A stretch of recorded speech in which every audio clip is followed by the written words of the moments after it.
Ya están con nosotros de los miembros del panel. Está Rebeca Greenspan, ella es secretaria general de la Secretaría General Iberoamericana.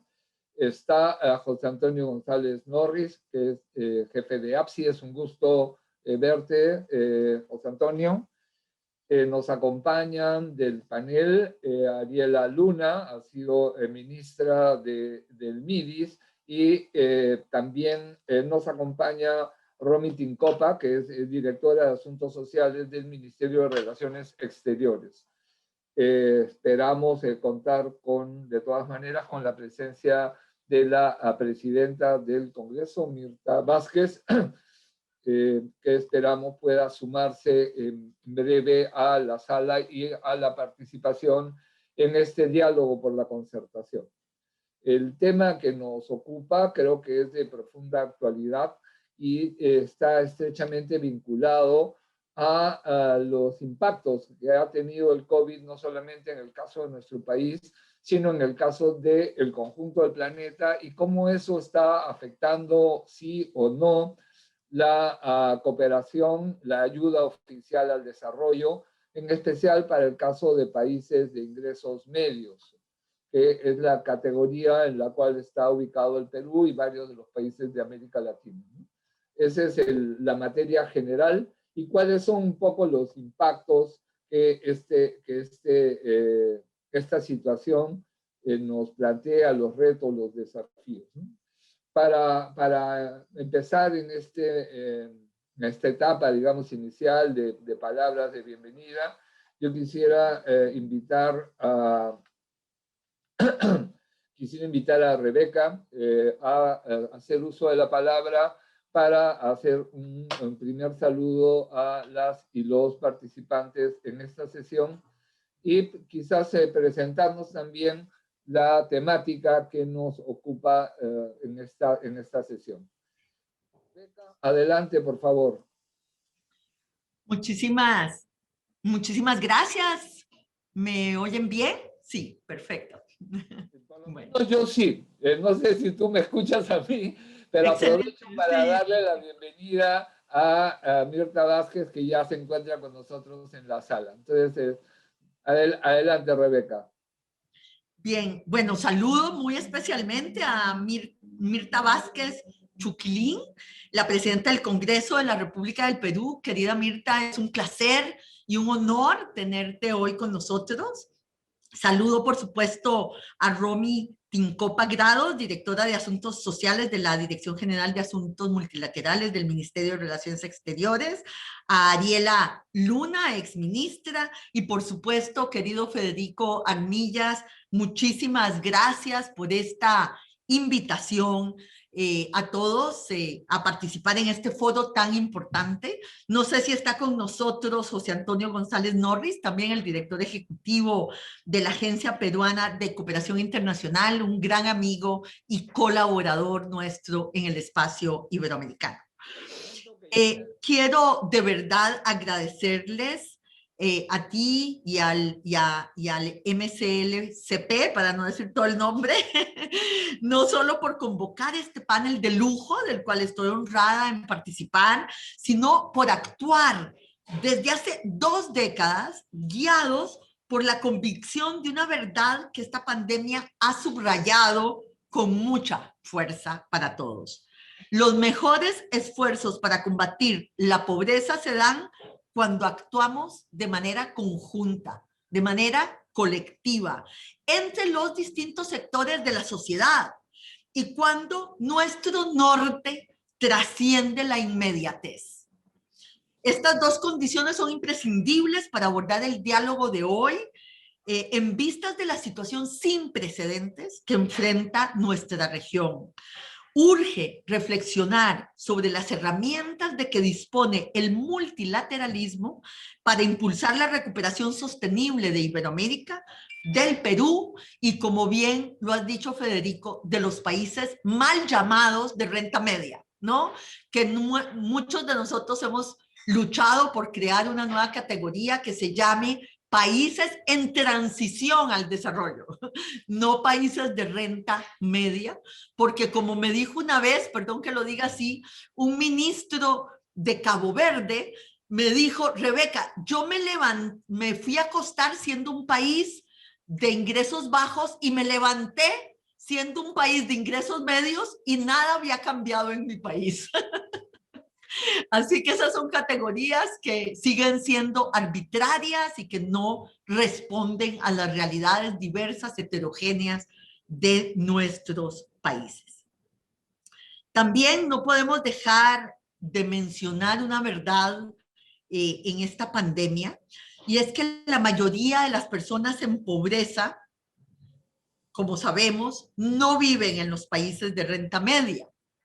Perdón, no viven en los países pobres, sino que viven en los países de renta media.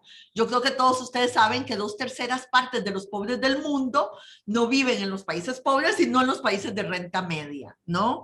Y por eso es que en esta crisis nos ha golpeado tanto a los países de renta media precisamente la pandemia.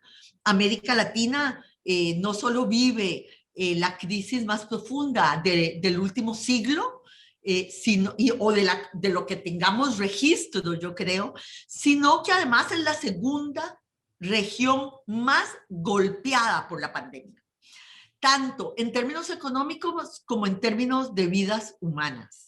Es muy triste dar el dato de que a pesar de que nuestra región representa solo el 8% de la población mundial, en este momento representamos el 25% de los fallecimientos a nivel global. O sea, es un impacto sobredimensionado, desproporcionado sobre nuestros países. Y por eso es que nosotros decimos, la verdad, que si bien al principio se decía que la pandemia no discriminaba, lo cierto es que tal vez no discrimina en la llegada, pero sí discrimina en la salida, porque lo cierto es que no todos los países nos vamos a poder recuperar igual de esta pandemia, ni todos los grupos humanos o los grupos vulnerables se van a poder recuperar igual de esta pandemia. Nuestra capacidad en términos fiscales, en términos de la resiliencia de nuestros sistemas de salud, de nuestra institucionalidad, hacen que sea mucho más difícil para nosotros defendernos y recuperarnos de una crisis tan profunda, ¿no? Entonces la pandemia sí discrimina. La pandemia sí discrimina. Discrimina entre las personas por sus distintas vulnerabilidades y discrimina entre los países también por sus precondiciones, igual que el cuerpo humano, ¿no? Las precondiciones antes de la pandemia. Nosotros decimos que aquí lo que sucede es que la coyuntura se encuentra con la estructura, se encuentra con los déficits estructurales que tenían nuestros países previo a la pandemia, con la informalidad, con la pobreza, con las desigualdades, con las diferencias regionales, con las debilidades de nuestros sistemas de salud y con nuestro poco, como decimos los economistas, espacio fiscal para enfrentar decididamente, como lo han hecho los países europeos o como lo han hecho Estados Unidos o los países que tienen una fortaleza económica y monetaria que les permite tener paquetes fiscales del 20% de su Producto Interno Bruto. Fíjense que Perú, que es el país que probablemente de América Latina ha dedicado más recursos a defenderse de la pandemia y de sus efectos económicos, que ronda alrededor del 10% del Producto Interno Bruto, todas las medidas que Perú ha tomado, es el país de América Latina que más recursos ha dedicado y sigue siendo solo una fracción de lo que han dedicado los países más desarrollados que tienen pues muchas más facilidades para ello. Entonces aquí, nada más para ir al tema de la cooperación, no sin decir antes algunos de los indicadores, digamos, más duros que ya tenemos al iniciarse el año 2021. Según las proyecciones, ¿no? América Latina tiene hoy, a raíz de la pandemia en el 2020, los mismos niveles de pobreza extrema que tenía en 1990. Son 30 años de retroceso en términos de pobreza extrema. Con respecto a la pobreza total, que incluye la pobreza moderada, tenemos los mismos indicadores que teníamos hace 15 años. Y en términos del ingreso per cápita, tenemos los mismos indicadores que teníamos hace 10 años. O sea, que tenemos la posibilidad de estar, desgraciadamente, la amenaza, no la posibilidad, la amenaza de estar frente a la posibilidad de una nueva década perdida en América Latina. Una nueva década perdida en América Latina. Una década perdida en lo económico, pero en lo social podrían ser 2 décadas perdidas. Y eso sin hablar del impacto que ha tenido la pandemia sobre los sectores y quintiles más vulnerables por la brecha digital que tienen nuestros países y cómo los ha afectado en términos de la educación, que es un tema muy grave que estamos enfrentando, donde ya hay un estudio de Nora Lustig y sus colegas que dicen que las brechas socioeconómicas en el tema educativo nos llevan a las brechas que sufríamos en términos de las oportunidades a 1960, por la posibilidad de la deserción escolar, pero además la imposibilidad de muchos de los sectores más vulnerables de poder tener sus estudios de manera remota. Entonces aquí voy al tema al que me has convocado, Federico, y al que me ha convocado este foro tan importante. Voy al tema de la cooperación. Y comienzo por decir claramente que América Latina no podrá salir sola de esta crisis. Necesitamos de la cooperación internacional en varios aspectos fundamentales. Primer aspecto, en el tema de las vacunas. Necesitamos al multilateralismo, a los mecanismos multilaterales para poder vacunar a nuestra población lo más rápido posible. Esto no solo salva vidas, sino que tiene un efecto tremendo sobre los indicadores sociales y económicos. El BID estima que cada trimestre de atraso en la vacunación significa para América Latina 2.5% del Producto Interno Bruto de pérdida. Y por tanto, se une al dolor de las vidas humanas también la profundización de los efectos socioeconómicos sobre la población. Entonces, aquí nosotros tenemos que fortalecer y alzar nuestra voz para que los mecanismos multilaterales organizados por la Organización Mundial de la Salud a través de COVAX y de lo que se llama ACTA, para tener acceso a los insumos médicos para poder producir lo que sea necesario y a las vacunas de manera internacional y universal para todos los pobladores del planeta. Nosotros hemos sido parte de un movimiento que se llama The People's Vaccine, que es precisamente argumentando y dando los elementos para que la vacuna sea universal. Esto va a poner a prueba al mundo multilateral y a la cooperación internacional, porque lo que hemos visto, desgraciadamente, no solo han sido respuestas nacionales que podemos entender, sino respuestas nacionalistas, que es distinto a la necesidad que tiene el mundo de mayor cooperación y no de mayor competencia, ¿verdad? Por ejemplo, América Latina ha aprobado nueve vacunas, ya si sumamos lo que ha aprobado todos los países. Sin embargo, América Latina ha recibido alrededor del 7-8% de las vacunas totales en el mundo. Y por lo tanto, ese es el primer elemento de cooperación internacional. ¿Cuál es el segundo elemento de cooperación internacional? La cooperación financiera. Porque como dije, nuestros países no tienen la fortaleza para poder tener los paquetes de intervención del tamaño necesario para una crisis tan profunda. Ahí Todos sabemos que los países de mayor fortaleza, la Unión Europea, que tiene al Banco Europeo, al Banco Central Europeo, o Estados Unidos, que tiene a la Fed. Estados Unidos, el paquete de Estados Unidos, con lo que acaba de aprobar el Congreso norteamericano, de 1.9 trillones de dólares adicionales, llega al 35% del Producto Interno Bruto. Díganme ustedes cuál de nuestros países puede llegar a números de esa magnitud. Y además los países más desarrollados pues se financian a tasas de interés negativas o cero, o sea, mucho más bajas que nosotros en condiciones mucho mejores, y por tanto el costo del financiamiento también es uno de los problemas que enfrentamos.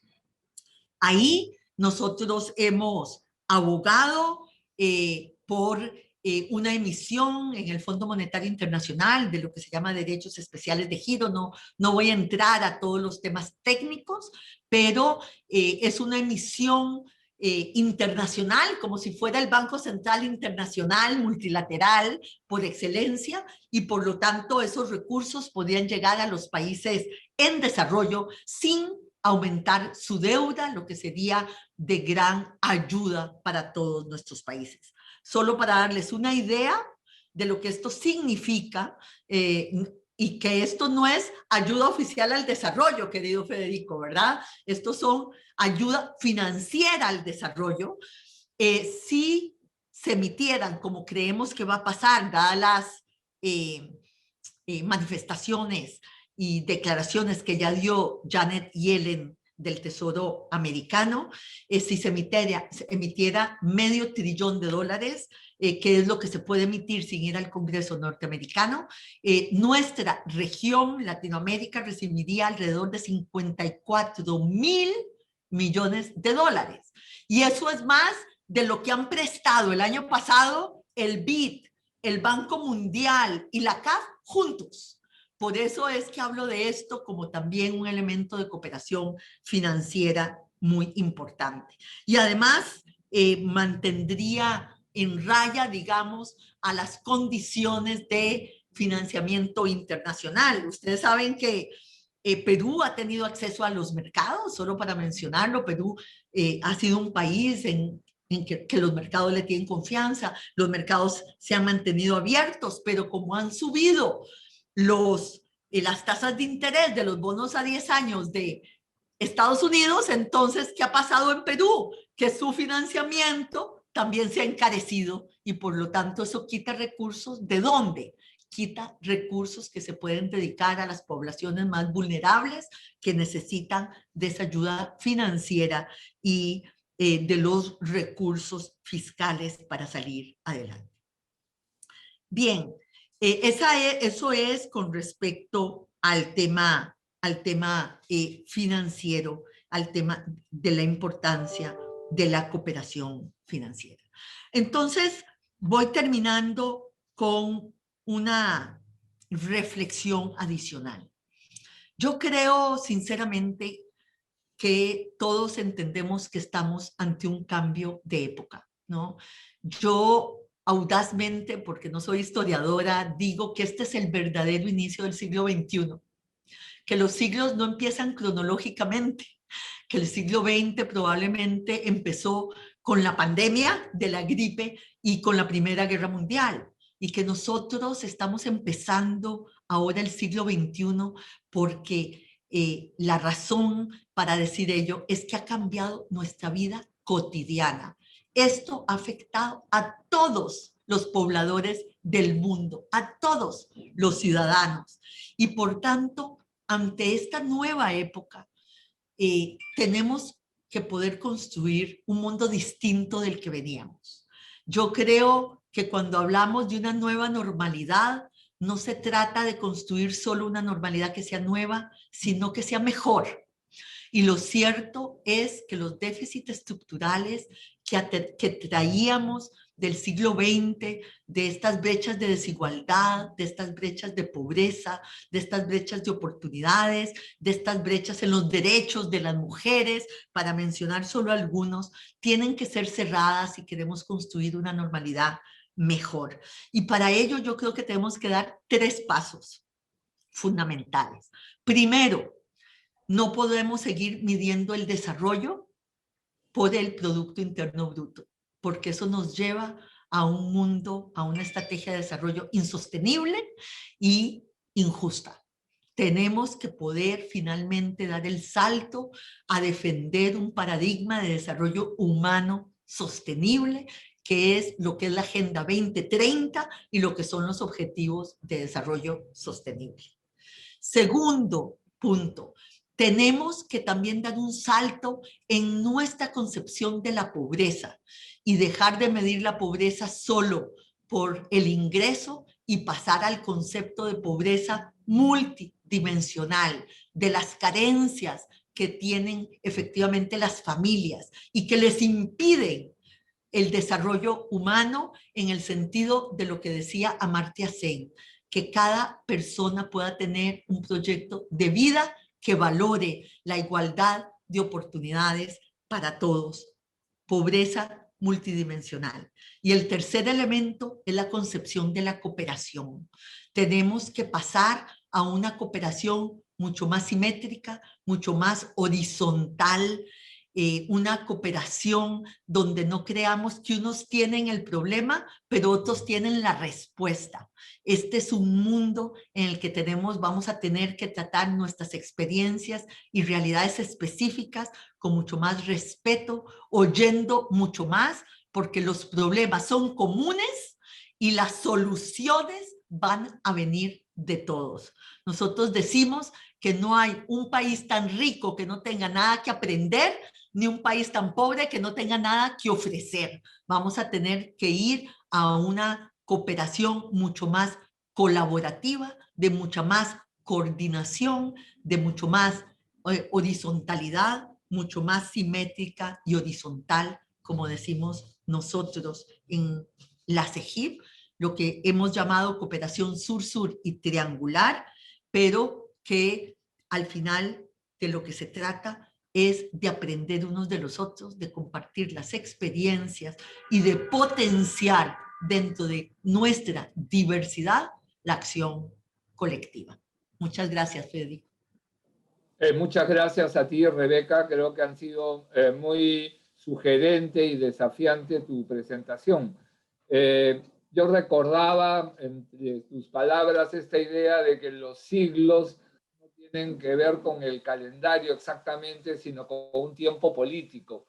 Y en las semanas pasadas comentaba con las organizaciones de jóvenes cómo el primer centenario de la independencia del Perú fue terminando en un contexto donde un pensador clave peruano, como fue González Prada, decía que surge pus en cualquier parte que machuquemos, que toquemos del territorio, ¿no? del país, y también que la famosa gripe española nos llegó en el 2018. O sea, acá prácticamente terminamos, ¿no? el primer centenario, ¿no? en esta difícil situación, ¿no? de pandemia y corrupción, y en alguna medida eso se parece al escenario que tenemos hoy día en el país, ¿no? Totalmente. El elemento que me parece sustantivo y afirmativo, que es la voluntad de sostener la democracia. Me parece que ese es un elemento fundamental y de trabajar esa participación ciudadana que resulta sustantiva no solamente para la defensa de la democracia, sino para la transformación del país.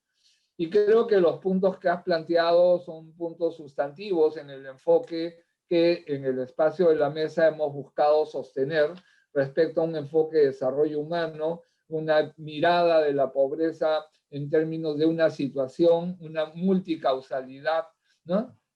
Como elementos que hay que enfrentar y obviamente de un esfuerzo de cooperación, que en lo nacional compromete al Estado y a la sociedad en todos sus estamentos, y en lo internacional, lo has planteado muy bien, supone un compromiso de todos los países porque el mundo es uno y lo que pasa en un lado del planeta, tarde o temprano, llega al otro. Creo que en ese marco yo quisiera invitar a Mirta disculpen el tono familiar, pero Mirta es hoy día presidenta del Congreso, pero también ha sido una persona muy cercana al espacio de la mesa de concertación. Sé que su agenda es enredada y Mirta, por favor, te cedo el uso de la palabra para darnos tus reflexiones. Sí, muchas gracias, Fico. También perdonen por la confianza. Estamos en un espacio que yo siento, del cual yo todavía me siento parte. La Mesa de Lucha contra la Pobreza ha sido un espacio histórico en el país y del que hemos sido parte mucha gente, ¿no? Que ahora estamos también cumpliendo otros roles, pero creo que vale la pena relevar todo esta propuesta y este esfuerzo que se ha hecho desde esto que hemos llamado espacio de concertación, ¿no? Desde hace muchos años estamos desde este lugar tratando de plantear estos temas fundamentales de desarrollo para el país. Pero quiero empezar también saludando a las diferentes personalidades y los diferentes actores que aquí nos hemos congregado esta mañana. Yo, por desgracia, ahora es verdad, tengo una agenda muy enredada y voy a tener que quedarme solo unos instantes, pero sí quería participar del espacio porque nos plantea un tema fundamental que creo que tenemos que empezar a mirarlo con mucha seriedad y aún estamos atravesando la pandemia, pero creo que hay que tener estas miradas incluso de cara a pensar en la pospandemia, ¿no? ¿Cómo vamos a hacer como Estado, como país, para reconstruirnos, para volver a ese camino y a ese esfuerzo que hace algunos años decíamos estamos en el camino al desarrollo y que hoy parece que hemos retrocedido varios años hacia atrás, ¿no? Como bien lo planteaba Rebeca.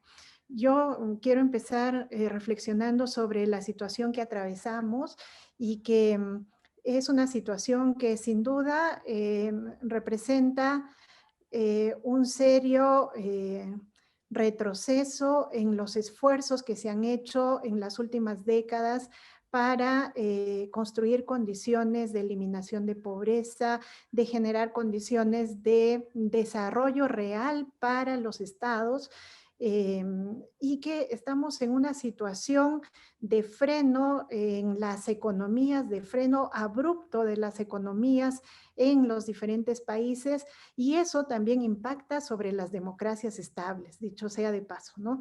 Y yo lo quiero plantear abiertamente por lo que vivimos en el país. Esta crisis de gobernabilidad no es una mera casualidad, tiene mucho que ver con estos frenos en los avances al desarrollo que ahora se ven impactados al verse afectada la economía también de manera abrupta, ¿no? En los últimos años hemos hablado mucho, hemos discutido, yo he sido parte de la mesa de concertación y discutíamos mucho sobre el tema de qué significa el desarrollo, porque fíjense, el Perú ha pasado por unos periodos, entre comillas, de bonanza, ¿no? Entre el 2003 y 2013, por ejemplo, se nos colocaba como, en general, América Latina vivía una corriente, digamos, de crecimiento económico, y el Perú era uno de los países mirados como un referente dentro de América Latina en cuanto a economía, crecimiento del Producto Bruto Interno, y por tanto eso se asociaba al desarrollo, ¿no? Y nos decían, Perú ha pasado a ser un país de renta media, ¿no? Y su situación converge con la de países desarrollados. Una década en la que se nos hablaba mucho de esta suerte de país en camino serio a un desarrollo, cuando en realidad lo que veíamos en el día a día, lo que palpábamos en el día a día, es que la pobreza, la desigualdad en nuestro país más bien se acentuaba cada vez más. Las brechas iban agrandándose de manera importante, y si bien es cierto, los índices macroeconómicos, el PBI, la balanza comercial, etcétera, nos decían que somos un país en crecimiento, en realidad no teníamos manera de generar sistemas de protección social real para los grupos más vulnerables. Entonces, esto es de lo que hablábamos, ¿no? De esta famosa trampa de los países de ingreso medio, y eso también impactó incluso sobre los sistemas de cooperación internacional. Recuerdo yo en los últimos años, yo he trabajado mucho en organizaciones no gubernamentales que recibimos fondos de cooperación para tratar de enfrentar factores que profundizan la pobreza, y ha habido una, digamos, una restricción bastante importante sobre acceso a fondos de cooperación internacional, porque la justificación era: ustedes, el Perú es un país de renta media, no es un país en pobreza, y por tanto los fondos de cooperación se van a redestinar a países que realmente están en una situación, digamos, de real pobreza. Nos hablaban de una real pobreza, ¿no? Cuando uno decía, pero es que en el Perú, en el país, seguimos enfrentando una serie de procesos en donde realmente no solamente la economía, sino diversos temas que tienen que ver con el desarrollo se precarizan aún más, ¿no? Y entonces es bien importante, y lo discutíamos mucho en la mesa de lucha contra la pobreza: ¿qué significa el desarrollo? Y si el desarrollo solo tiene que estar asociado, como se intentaba hacer, solo asociado al crecimiento económico. Y claro, y nuestra reflexión siempre era por el lado de lo que también planteaba Rebeca y que viene de toda la teoría de Amartya Sen: hay que mirar el tema del desarrollo, incluso de la pobreza, con esa mirada multidimensional, multicausal, y que hay otros factores más que los económicos que nos determinarán si realmente nosotros estamos saliendo o no de este,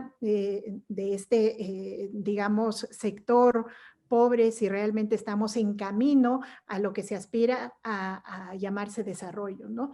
Entre paréntesis, por ejemplo, el Perú, ¿no? En esa década del 2003 al 2013, ha crecido mucho económicamente gracias a la exportación de materias primas y principalmente de minerales.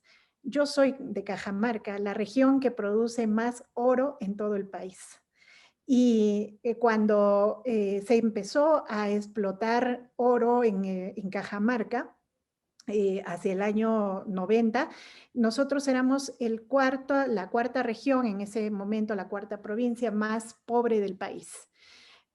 Hoy estamos como primera, 25 años después de haber explotado oro y de haber sostenido el Producto Bruto Interno en los más altos niveles. Hoy Cajamarca es la región más pobre del país. Claro, estamos hablando de una pobreza asociada, estos últimos diagnósticos que han salido, donde Cajamarca está en el primer lugar de pobreza, claro, es pobreza monetaria. Pero si miramos otros aspectos, en educación, salud, vivienda, eso nos ratifica que realmente los temas económicos, de crecimiento, no siempre son per se una condición para el desarrollo, ¿no? Seguimos siendo los lugares que están más, digamos, en situación de pobreza, los lugares que más sufren, digamos, de estas falencias, ¿no? Algunas cosas que quería decir respecto a este tema, a propósito de estas constataciones que tuvimos, ¿no? Más, digamos, a nivel del país. En general, caemos en esa trampa de los países de renta media, etcétera, porque somos países que hemos estado muy asociados a esta dinámica abierta de relacionarnos con mercados mundiales, ¿no? De generar exportaciones, pero muy concentradas en determinadas cosas, como la materia prima. Y entonces nosotros como país hemos sido un país que ha estado muy concentrado en este tema de la exportación en materia prima. Cuando bajan los precios de los minerales en China o en otros países demandantes, entonces eso hace caer también nuestra economía. Y entonces nos generamos una dependencia. Y entonces no hemos sido capaces, además de los recursos que hemos ido recaudando, de expandir más bien el gasto social, invertir en la reducción de la pobreza, de las desigualdades, de las brechas.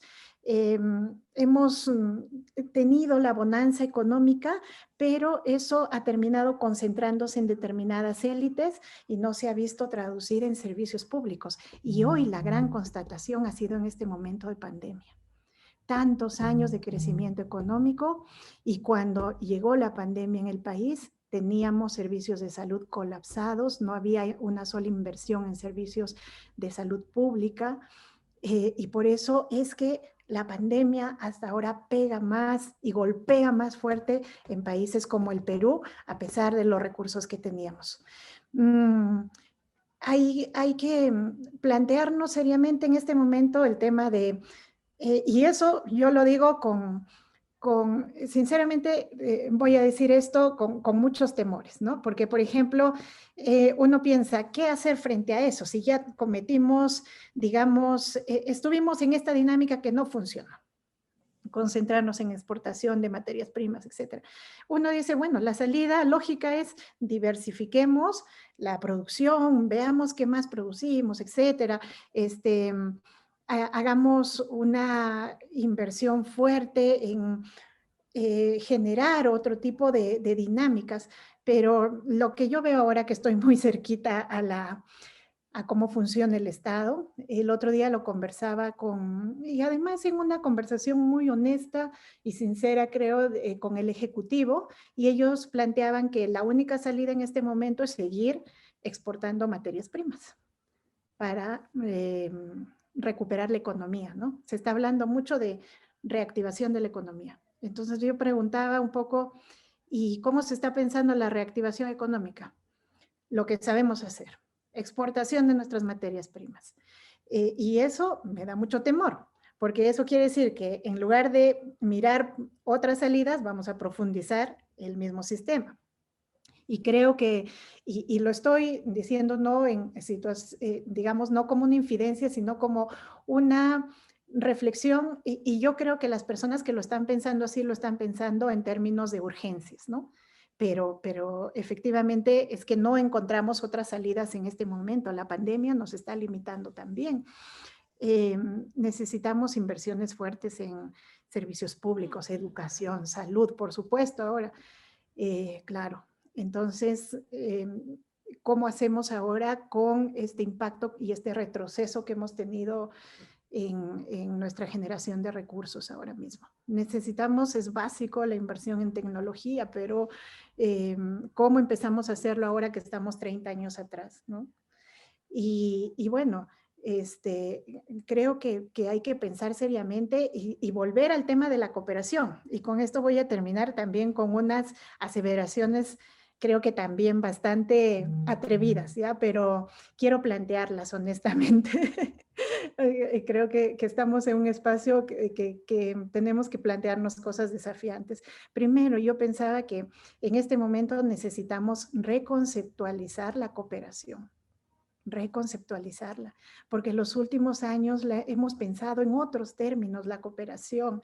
Estábamos en un camino más o menos regular de salir de situaciones de pobreza, etcétera, pero ahora nos ha venido un factor externo, la pandemia, que ha transformado todo nuestro escenario, nuestro contexto, ¿no?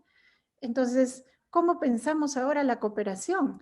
Ya lo decía Rebeca, ¿no? Lo planteaba muy bien. Ahora la cooperación no solamente es te saco de la pobreza, etcétera. Ahora la cooperación está en términos de solidaridad y cómo ayudamos a sobrevivir al del costado. El tema de las vacunas, ahora mismo generar mecanismos como para poder mirarnos, digamos, entre países de manera solidaria para poder generar condiciones de sobrevivencia. Estamos hablando de condiciones de sobrevivencia.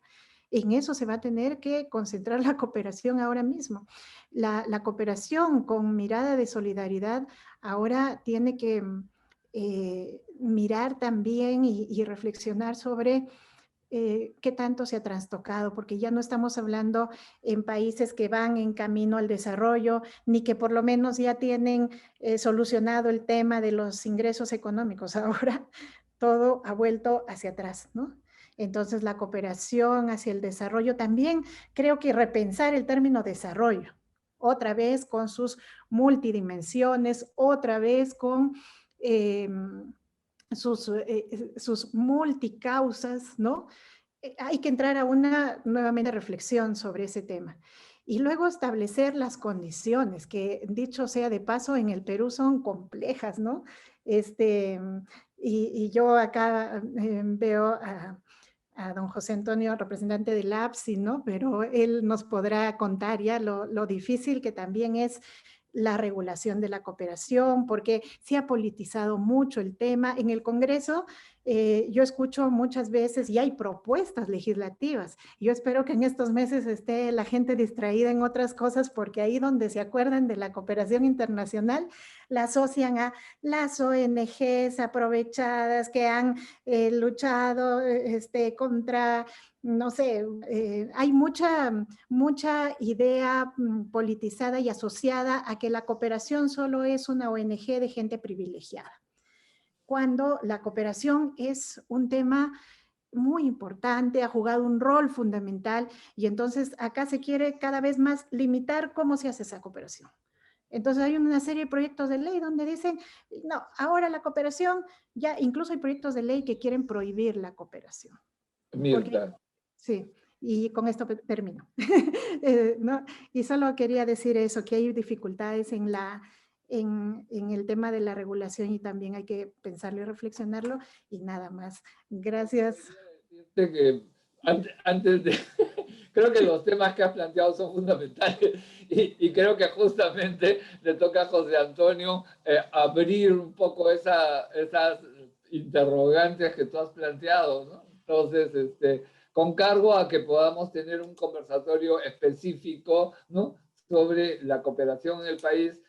Creo que le dejamos a José Antonio los titulares. José Antonio González Norris, adelante, y aprovecho para saludar a la embajadora de Ecuador que está con nosotros. Adelante, José Antonio. Muchas gracias. Bueno, en primer lugar, no puedo sino saludar la excelente participación de la señora presidenta del Congreso y saludar también a la secretaria general de la CEGIP, nuestra amiga Rebeca, a ti, Federico, por habernos convocado, igualmente a la doctora Ariela Luna y a Romy Tincopa, así como a todos los participantes en esta iniciativa de diálogo, cuyo objetivo es, bueno, justamente conversar sobre los desafíos del desarrollo del Perú y los países de renta media en el contexto inevitable marcado por los efectos de la pandemia del COVID-19. Efectivamente, tendríamos que organizar un evento alrededor de los temas que ha planteado la señora presidenta del Congreso. Creo que son temas de gran actualidad y de perspectiva, además, respecto al devenir de la cooperación internacional, a lo que inicialmente fueron iniciativas de solidaridad internacional que se fueron articulando en distintos niveles, tanto a nivel oficial como a nivel de las organizaciones no gubernamentales, y que realmente ofrecen todo un panorama y todo un mundo. Y el Congreso es, pues, un escenario en el cual tarde o temprano uno tiene que llegar, pues, a comentar los aspectos que ha mencionado la señora presidenta.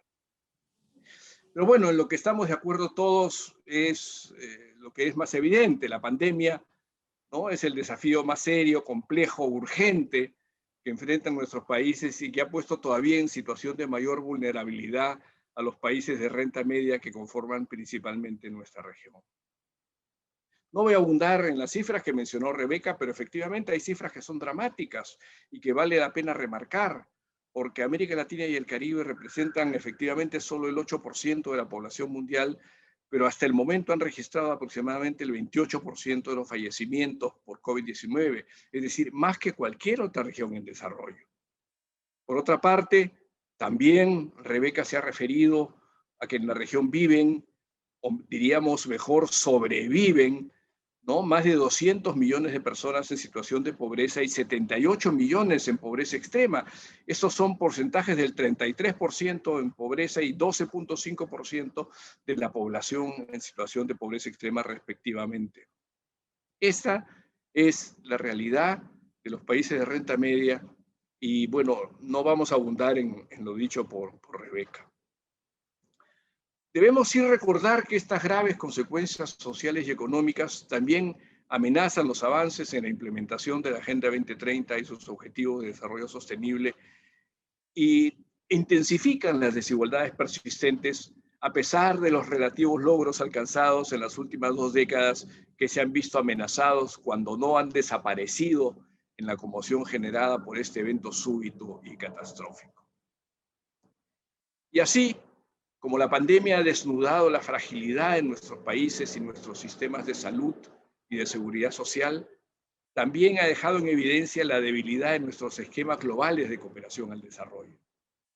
En este contexto, efectivamente, parece inevitable pensar e impulsar una nueva lógica para la cooperación internacional para el desarrollo si queremos que juegue verdaderamente un papel, primero en la superación de la crisis sanitaria, como ha sido referido por la señora presidenta del Congreso, pero luego en el proceso de reconstrucción, en la post-pandemia, coadyuvando verdaderamente a la superación de la crisis sistémica y complementando los esfuerzos nacionales para superar los efectos de la pandemia. Y ello, como se ha apuntado, exige promover un diálogo político, un diálogo que impulse acciones colectivas a nivel regional y subregional para abordar la crisis, diálogo que por el momento no podemos calificar sino como insuficiente. Evidente la necesidad de reforzar el sistema multilateral puesto a prueba en la situación en la que muchos países parecen mirarse a sí mismos como si la solución de un problema global en un mundo globalizado pudiera darse de las fronteras para adentro, lo cual es imposible. El presente escenario, pues, marca nuevos tiempos para la cooperación al desarrollo y ello representa también una oportunidad para todos. Es decir, esta nueva lógica también constituye una oportunidad para repensar la cooperación tanto por los países, las organizaciones internacionales, la banca multilateral, las organizaciones supranacionales, oportunidad para reconstruir con igualdad, superando las brechas subsistentes y renovando la esperanza de lograr un desarrollo inclusivo y sostenible del que hemos hablado tanto. En este proceso, la cooperación sur-sur, la cooperación triangular tienen sin duda un importante papel que jugar para unir esfuerzos, compartir capacidades y experiencias para atender la crisis actual, reconociendo además que los países en nuestra región son en su mayoría lo que se llama países duales, es decir, que son tanto países receptores como oferentes de cooperación y han venido asumiendo compromisos y responsabilidades que han trascendido el paradigma tradicional de la cooperación norte-sur, compromisos que sin duda no podemos abandonar y que de hecho en el Perú no estamos dejando de lado a pesar de las difíciles circunstancias que venimos atravesando. Es así que en la actualidad tenemos vigentes 11 programas de cooperación sur-sur que están en plena ejecución, en muchos casos a través de las vías virtuales. Y en este 2020, a pesar de la pandemia, en este 2021, a pesar de la pandemia, esperamos tener no menos de 11 comisiones mixtas de cooperación técnica con países de dentro y de fuera de la región, sin duda la mayor parte virtuales, pero si acaso alguna reunión presencial hacia el tercer o cuarto trimestre del presente año. En lo que toca al diálogo político, quisiera referirme a una iniciativa que está tomando el Ministerio de Relaciones Exteriores con la APSI. Como ustedes saben, La Agencia Peruana de Cooperación Internacional es un organismo técnico ejecutor del sector Relaciones Exteriores. Y quisiera referirme al diálogo, al impulso que estamos teniendo en el diálogo con los países de la OCDE en materia del desarrollo. Desde la primera reunión en el año 2016 se llevó a cabo un diálogo con el Comité de Ayuda al Desarrollo de la OCDE, que tuvo como propósito sentar las bases para el intercambio de conocimientos y experiencias en nuestra región y discutir justamente el concepto de graduación. Como ustedes saben, la OCDE y el Comité de Ayuda al Desarrollo han establecido el concepto de graduación, mediante el cual un país que ha alcanzado cierto nivel de ingreso per cápita, ¿no?, ya no es sujeto de cooperación al desarrollo. Entonces, como bien dijo Rebeca, en esta parte del mundo hemos acuñado el concepto de desarrollo en transición, ¿no? Porque realmente se requiere profundizar los puentes de colaboración y asociación si es que queremos verdaderamente lograr los objetivos de la Agenda 2030 para el desarrollo sostenible y su dicho y lema de no dejar a nadie atrás. Este diálogo que venimos impulsando, ¿no?, sería el tercer diálogo. El primero fue el 2016, ¿no? El segundo diálogo fue justamente en 2018 y se ajustó a la evaluación del concepto de desarrollo en transición a la luz de la segunda conferencia de alto nivel de las Naciones Unidas sobre cooperación sur-sur. Pero este tercer diálogo se realizaría en el último trimestre de este año y sería sin duda en el contexto de la lucha global contra la pandemia producida por el COVID-19, ¿no? Y el objetivo sería establecer acciones para fortalecer los lazos de cooperación desde una perspectiva justamente de solidaridad y a fin de poder identificar esfuerzos conjuntos de respuesta y recuperación ante el nuevo coronavirus en cumplimiento, repito, de la Agenda 2030 para el Desarrollo Sostenible. Tratando de adelantar algunas conclusiones y líneas de acción, quisiera apuntar a algunas acciones y desafíos en esta coyuntura. En primer lugar, resulta indispensable, ¿no?, continuar llevando a cabo estos mecanismos de intercambio de información, conocimientos y experiencias exitosas y fomentar diálogos sobre políticas y transferencia tecnológica para estimular una recuperación sostenible de corto, mediano y largo plazo. En segundo lugar, sin duda, que tenemos que repensar la cooperación internacional como un instrumento primordial para la acción multiactor, multilateral y transversal, muy especialmente la cooperación sur-sur y la cooperación triangular. En tercer lugar, evidente lo que se ha mencionado en las intervenciones que me han precedido respecto a priorizar los esfuerzos para abordar con urgencia la dimensión humanitaria de la pandemia, garantizando el acceso mundial a las vacunas como un bien público global. En cuarto lugar, reforzar el diálogo, la eficacia y el alcance de la participación de la sociedad civil, de la academia y del sector privado en este diálogo multiactor para abordar, ¿no?, los puntos precedentes. Finalmente, quiero destacar la valiosa experiencia y cooperación que nos brinda el espacio iberoamericano que conduce con gran acierto Rebeca para contribuir con el desarrollo regional, productivo e inclusivo, fortaleciendo los procesos de articulación e integración regional como la CEGIP.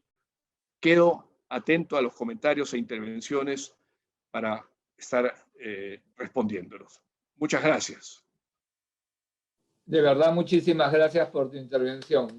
Me sumo a los aplausos de Rebeca y de Mirta. Quiero dar el uso de la palabra a Ariela Luna, que ha sido, como dije en la presentación, ministra de Desarrollo e Inclusión Social. Ariela, adelante, por favor.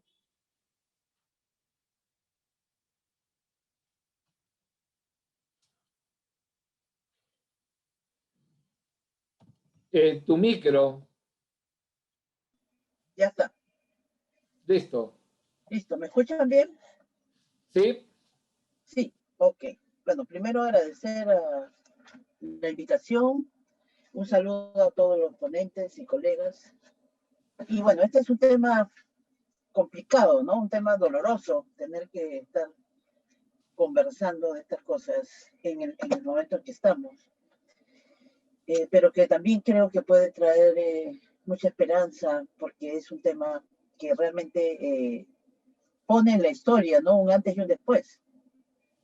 Y esos crisis, estos pachacotas, digamos, son los que nos van a permitir salir adelante. El Perú siempre se ha caracterizado por salir adelante y no dudo esta vez que va a hacerlo. Todos han comentado el tema del impacto del COVID en la población, si hemos tenido un impacto económico muy fuerte, y yo también quería remarcar el impacto en la infancia y en la adolescencia. Y en las poblaciones más vulnerables, de las poblaciones vulnerables, la infancia y la adolescencia tienen un especial sitio.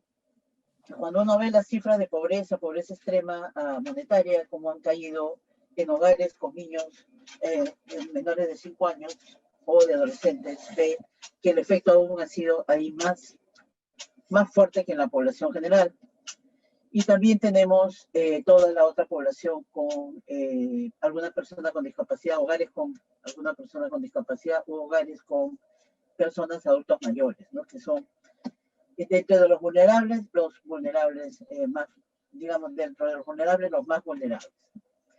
Viendo este tema y pensando además con este tema de la cooperación y qué se debe hacer en el COVID, yo creo que ya lo ha tocado el colega de Relaciones Exteriores, el tema de las vacunas es fundamental, ¿no? El tema de las vacunas deben declararse un bien público, de tal manera de evitar, pues, este acaparamiento que hay de países con mucho dinero y que han acaparado realmente las vacunas y no permiten a países, entre comillas, de renta media como el Perú, otros países de América Latina, Rebeca lo decía, o sea, América Latina está muy afectada, cortamos con mucho fallecimiento en el mundo y tenemos muy poquitas de las vacunas del mundo cuando debería ser una de las regiones priorizadas si lo vemos epidemiológicamente.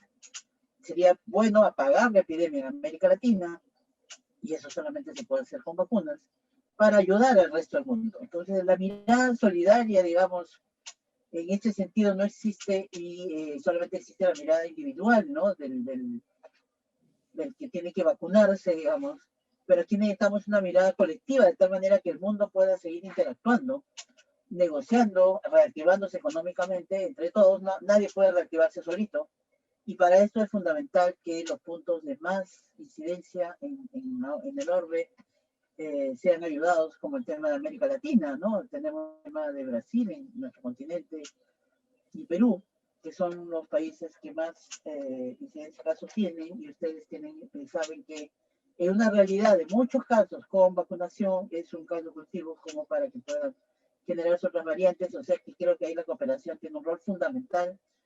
Ya lo ha tenido, pero digamos hay que fortalecer este mecanismo COVID Facility de tal manera que pueda dar digamos, una equidad en el manejo de esto, pero también un manejo técnico de la epidemia mundial y no solamente mirarnos al interior.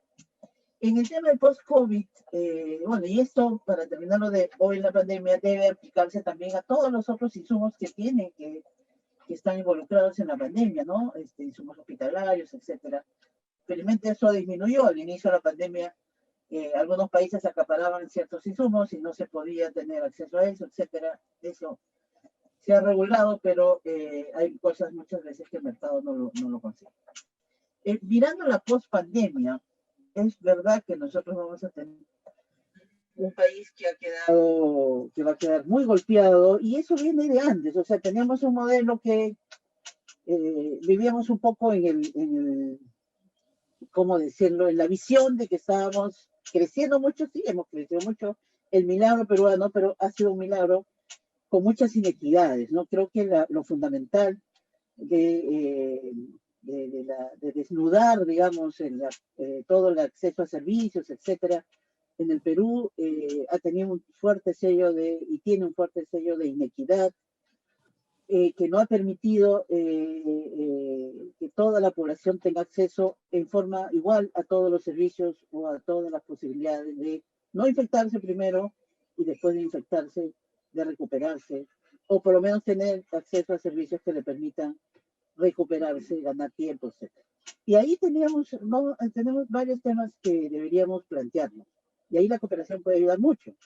Uno es, tenemos que tener de todas maneras, y coincido totalmente con Rebeca y con Mirta, el tema de la pobreza multidimensional. O sea, nosotros miramos el mundo como pobreza monetaria, y es correcto, porque hay que mirar la pobreza monetaria, pero también hay que cruzarla con la otra mirada, que es la pobreza multidimensional, que ya tenemos muchas cifras acá en Perú, y que nos permite ver que no solamente hay que mirar la pobreza monetaria, sino también la multidimensional, y dentro de la multidimensional deberíamos llegar a un consenso peruano, porque la multidimensional al final es un cruce de variables y el consenso se hace nacionalmente, de ver cuáles son los servicios necesarios o las variables necesarias que van a protegernos mucho más de estas catástrofes como hemos tenido ahora, de que rápidamente hemos caído 10 puntos, 15 puntos, que nos van a proteger más, ¿no?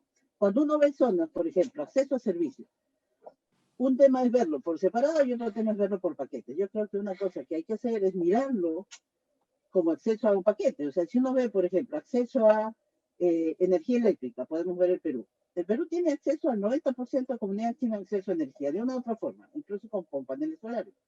Pero si uno pone acceso a luz, agua, saneamiento, baja el tema. Y si uno pone acceso a internet más todo lo demás, puede llegar a cero. Entonces, lo que tendríamos que trabajar son con una visión multidimensional, pero mirando el territorio, territorializar, que creo que es otro ingrediente que hay que ponerle, ¿no? Pobreza multidimensional, pero en un territorio y con paquete de servicios, de tal manera que los territorios tengan acceso a todo lo necesario que le permita enfrentar no solamente esta pandemia, sino que le permita enfrentar la vida y reactivarse económicamente.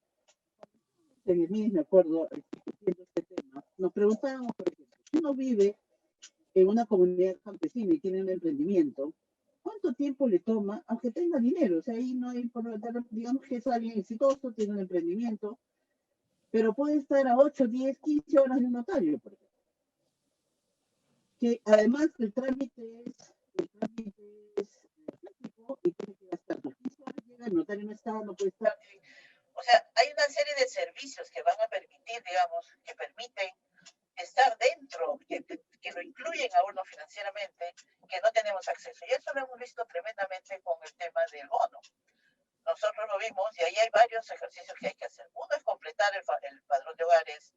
Ya hemos hecho avances como país, seguir haciendo avances y tener un padrón que nos permite identificar a las familias, sus variables, todas digamos, sus características, sus peculiaridades, para evitar y para poder armar rápidamente, no solamente programas de entrega de bonos, sino otros programas como acceso a crédito, etcétera, etcétera.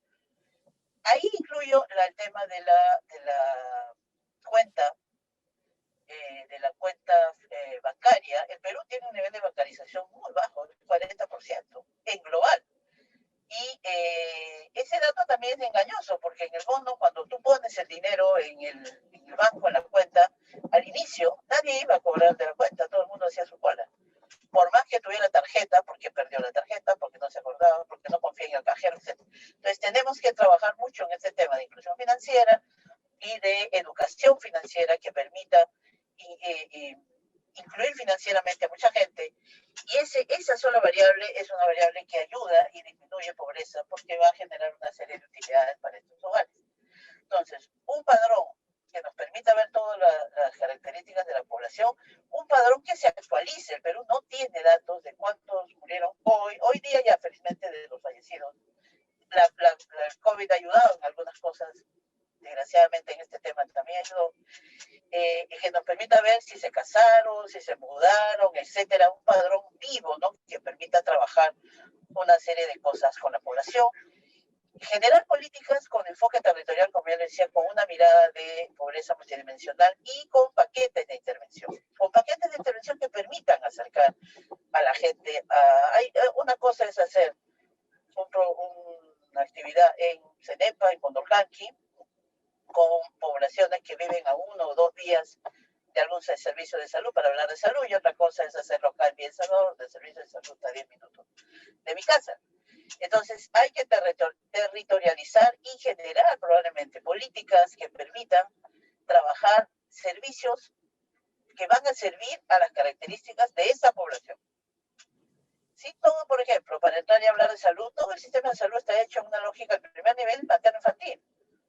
Entonces, en Lima tenemos el tema materno-infantil, por ejemplo, cuando en Lima ya se requiere un servicio mucho más mirando especialidades, tipo policlínico, etcétera, y generar, por ejemplo, un primer nivel de atención para Lima absolutamente preventivo. Y ahí voy a otra cosa que se debería trabajar. Tenemos que fortalecer el primer nivel de atención, pero no con una lógica curativa, sino con una lógica de promoción de la salud, de prevención, con un seguimiento nominal de la infancia, un seguimiento nominal de los adultos mayores con crónicas, por ejemplo. Para tocar ese tema, tenemos 4 millones de adultos mayores, muchos con comorbilidad, y muchos no saben que tienen la comorbilidad, y muchos la tienen, pero no se tratan porque no quieren, porque no están con consejería, etcétera, etcétera. Si se trabaja esta población, se sigue la población, etcétera, se va a hacer muchos ahorros, pero sobre todo se va a mejorar la calidad de vida de estas personas, porque van a entrar a un sistema que además no se resuelve solamente con la pastilla, pues se resuelve generando espacios libres, haciendo deporte, actividad física, comiendo saludable. O sea, hay una serie de variables que tenemos que incorporar para mejorar la calidad de vida, y yo creo que podemos aprovechar toda esta situación a la que hemos llegado con esto, mirando a esta población. Si tuviéramos seguimiento de esta población, hubiéramos probablemente evitado muchas muertes. El 75% de las muertes por COVID han sido en adultos mayores de 60, y muchos por descompensación de la diabetes, de la hipertensión, ya que el COVID tiene especial predisposición por descompensar estos factores, y para eso se requiere otro primer nivel de atención, un primer nivel de atención ligado al territorio, un primer nivel de atención que sepa quiénes viven ahí, qué tienen, si tienen 65 años, si han ido si se han tomado su hemoglobina glicosilada, etcétera, etcétera. Un primer nivel de atención que mire al ciudadano y no se mire a sí mismo, ¿no? El otro tema que nos saltó a la cara fue el tema de la crisis en el ámbito urbano. El Perú bajó mucho la pobreza, y la pobreza rural monetariamente era muy alta, mucho más que la pobreza urbana, pero en la pobreza urbana estaban pues muy cercanos toda la gran capa de vulnerables, que son los que rápidamente han entrado en pobreza, y el Perú no ha desarrollado dentro del campo de la protección social estrategias para el ámbito urbano. Entonces urge desarrollar estrategias para el ámbito urbano, generar, digamos, una apertura o una universalización de algunos programas sociales, como por ejemplo el de apoyo a personas con discapacidad, apoyo a personas con adultos mayores y hogares con niños menores de 1 año, pero con una mirada urbana, de tal manera que genere una serie de mecanismos, igual de paquetes de intervenciones para estas 3 poblaciones: niñez, adolescencia, hogares con discapacidad, y hogares con alguna persona con discapacidad, y hogares con adultos mayores.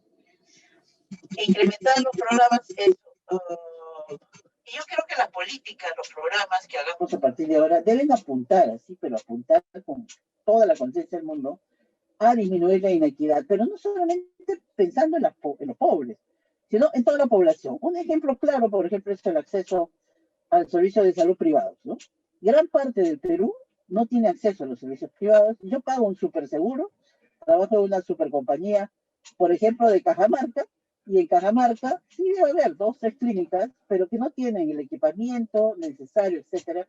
Entonces realmente no tengo acceso a eso, y eso hay que regularlo también, de tal manera que eso se amplíe y pueda haber mejores servicios, porque además tenemos un problema de servicios complejos en salud, que también tenemos déficit y hay que hacer una planificación nacional. En el tema del empleo, sí hay que desarrollar, y eso también se ha hecho, y felizmente ha funcionado bastante bien, por lo menos ahora inmediatamente ampliar los programas de empleo temporal, pero además ir ligando poco a poco estos programas con desarrollo productivo. Por ejemplo, en el área rural, Jacuya es un programa que trabaja con familias muy pobres, pero que desarrolla una serie de emprendimientos, y ese reto de articular cadenas de producción de emprendedores locales con mercado regional y nacional es un reto que hay que enfrentar y que hay que hacer. Pero para eso se requiere cambiar pues, la estructura del Estado. No tenemos sectores ligados a lo productivo muy pequeños que no ayudan a hacer esta articulación, y necesitamos desarrollar, fortalecer las gerencias de desarrollo económico de la región. Ahí hay un tema bien importante. Y termino mirando la cooperación. La cooperación de todo lo que he dicho, la cooperación puede apoyar muchísimo. Y hay 2 formas de apoyar de la cooperación. La cooperación ha cambiado mucho en los últimos años. Pero yo sí creo que una de las cosas es, uno, alinearse a las políticas del país. Eso yo lo creo firmemente. Hace muchos años la cooperación debería alinearse a las políticas y las necesidades del país. Y debería trabajar en una lógica de apoyo al resultado. El Perú tiene un caso muy exitoso, como es el Europan. El Europan se hizo hace algunos años, se ligó a la desnutrición crónica, la Unión Europea donó 60 millones de euros, y esos 60 millones de euros sirvieron para desarrollar un mecanismo de incentivo que se llama Europan para trabajar en las regiones del país, como es Huancavelica, Caturímac y Ayacucho, que permitieron mejorar muchísimo los resultados ahí. ¿Por qué? Porque además estaban ligados al programa articulado nutricional, que tenía un modelo lógico y que sabía dónde apostar. Los mecanismos de incentivos ayudan mucho a un país, porque es dinero fresco que viene, pero se sujeta a las reglas nacionales y se mete en el mecanismo nacional. El Europan no solamente tuvo éxito para reducir la desnutrición crónica, sino que además se ha quedado como un mecanismo que hoy se llama Fondo de Estímulo para el Desempeño y que ayuda muchísimo a lograr todas estas cosas, podría ayudar muchísimo a lograr todas estas cosas anteriores. En resumen, yo creo que la cooperación debería alinearse a la política, apoyo para desarrollar herramientas, y yo creo que la mejor forma de apoyar es generando estos fondos, estos mecanismos de incentivos que nos ayudan a desarrollar resultados basados en evidencias y que tienen una creación presupuestal en el Perú. Eso como es, por ejemplo, el desarrollo infantil temprano, violencia. Y podríamos trabajar también un programa de desarrollo productivo, un programa presupuestal que tengamos claridad en dónde apostar. Muchas gracias. Gracias Ariela. Y para cerrar esta vuelta, quiero dejar con ustedes a Romy Tincopa del Ministerio de Relaciones Exteriores. Romy, un gusto tenerte en la sala. Sí. Adelante, por favor. Gracias. Sí, gracias. Gracias, Federico. Sí, en primer lugar, me gustaría agradecer a la Mesa de Concertación de Lucha contra la Pobreza la realización de este importante foro, ¿no?, en el marco de la visita de la Secretaria General de la CEGIF, la señora Rebeca Greenspan, ¿no?, al Perú. También quisiera destacar la labor que realiza esa organización contribuyendo al fortalecimiento del diálogo y el impulso de la cooperación iberoamericana. Saludo también la participación de la presidenta del Congreso, la señora Mirta Vázquez, de Ariela Luna, y del presidente del APSI, el señor José Antonio González Norris, ¿no? Sobre el tema que estamos tratando, coincido con los panelistas en el sentido de que se necesitan acciones específicas para lograr cambios y transformaciones si queremos alcanzar el desarrollo, ¿no? En este sentido, me gustaría señalar algunas acciones que se vienen realizando en el ámbito multilateral, ¿no?, de atención principalmente a los países de renta media, y donde el Perú tiene un importante rol que juega, ¿no? En primer lugar, también quisiera señalar que el Perú está comprometido con la implementación de la Agenda 2030 y sus ODS, ¿no?, y que actualmente, en el marco de esta crisis global que estamos viviendo de la pandemia, nosotros consideramos que la agenda constituye una ruta, la hoja de ruta que debe guiar las decisiones de los estados, tanto a nivel nacional como internacional, ¿no? Y esto ayudaría a que cumplamos con el principio que acordamos cuando se adoptó la agenda, que es de no dejar a nadie atrás y de llegar primero a los más rezagados, ¿no? Es así que a nivel de las Naciones Unidas, el Perú como miembro del grupo de amigos de los países de renta media ha tratado de que el sistema de las Naciones Unidas le dé un impulso y mayor relevancia a la situación de los países de renta media, ¿no?, y la implementación de los ODS. En ese sentido, se ha logrado que se realice una reunión de alto nivel de países de renta media que se va a celebrar los días 17 y 18 de junio próximo, que nosotros consideramos que será un reinicio, ¿no?, de un diálogo político entre los países, orientado principalmente a identificar las brechas estructurales que limitan el desarrollo y los desafíos que enfrentan los países frente a la actual situación de la pandemia de la COVID-19, ¿no? Hemos visto que la pandemia ha evidenciado las grandes desigualdades que existen en nuestras sociedades, ¿no? Y ha frenado los avances que se venían dando bajo la guía de la Agenda 2030 y sus objetivos de desarrollo sostenibles, ¿no?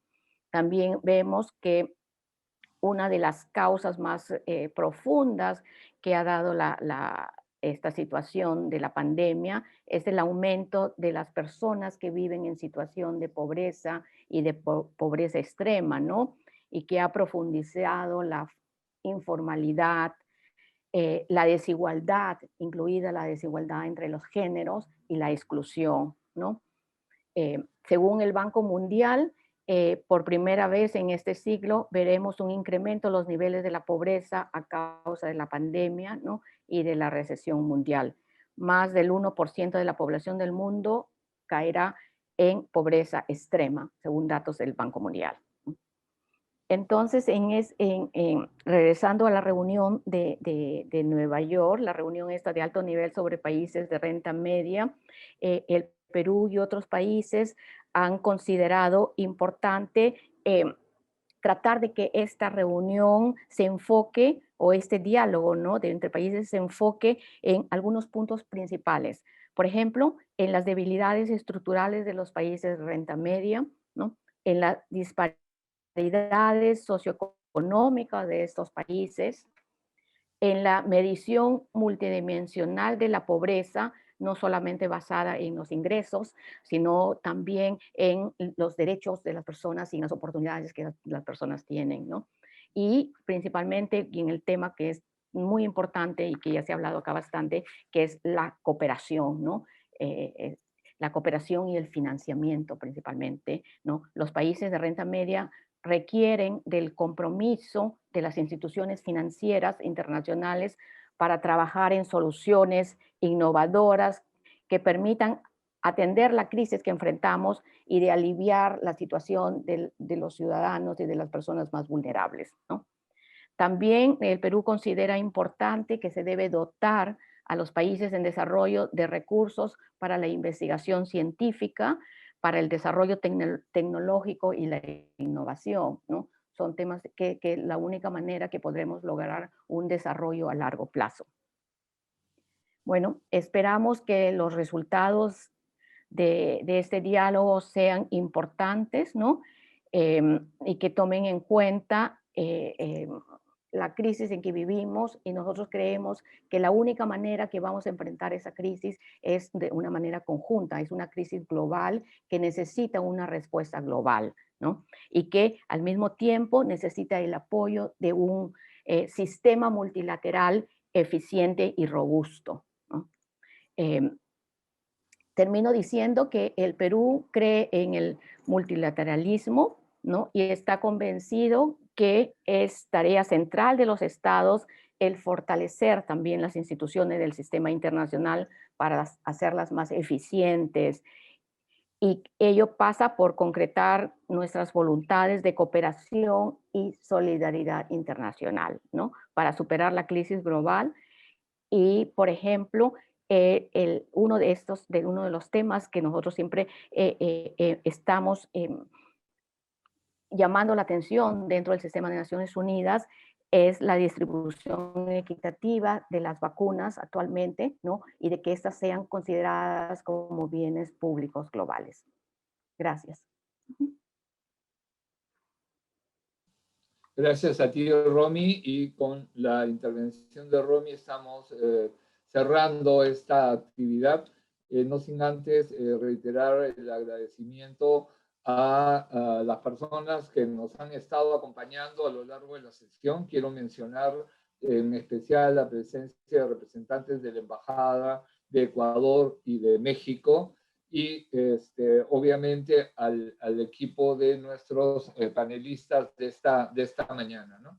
Creo que hemos tenido una asistencia bastante plural de todo el país, ha estado presente siguiendo esta sesión, y lo que toca para movernos dentro de los límites del horario es básicamente destacar, digamos, esa convergencia del conjunto de las intervenciones respecto a la necesidad de tener este nuevo marco, ¿no?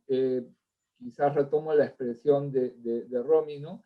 Esta crisis global necesita de un sistema internacional eficiente, robusto y solidario. Yo creo que ese es el otro esquema, la otra palabra clave, ¿no? Para justamente poder administrar los términos de esta crisis, ¿no? Y lo que es el factor dinamizador de la crisis, que es la pandemia.